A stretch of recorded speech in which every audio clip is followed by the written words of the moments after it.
कैसे मालूम चलेगा कि कौन सी मार्कर कितनी पुरानी है, किसकी इसकी वायु कितनी है। दोस्तों एक एग्जाम की तरह मैं समझाता हूँ। मान लीजिए मैंने इसको पृथ्वी के अंदर 200 साल पहले, क्या 200 साल पहले इसको पृथ्वी के अंदर दफन किया है और इसको 100 साल पहले।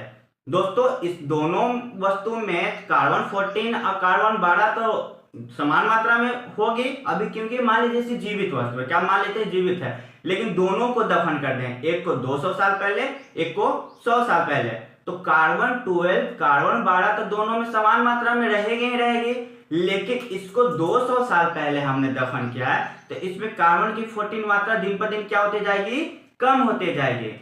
इसमें भी कार्बन 14 की मात्रा कम होते जाएगी, लेकिन इसके मुकाबले ये वस्तु में कार्बन कार्बन 14 की मात्रा कम होगी, क्योंकि इससे 100 साल पहले दफन किया गया था।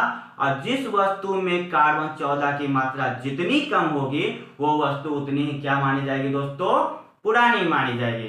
यानी सिंपल भाषा में किसी भी वस्तु में कार्बन 12 कार्बन 14 तो पाई जाती है, लेकिन जब तक जीवित रहता है तो कार्बन 14 और कार्बन 12 तो समान मात्रा में रहती है। लेकिन जब विनाश की स्थिति हो जाती है, जब कोई वस्तु मृत्यु हो जाती है जीव की, तो उसमें कार्बन 14 की मात्रा क्या होती है दोस्तों, कम होती जाती है।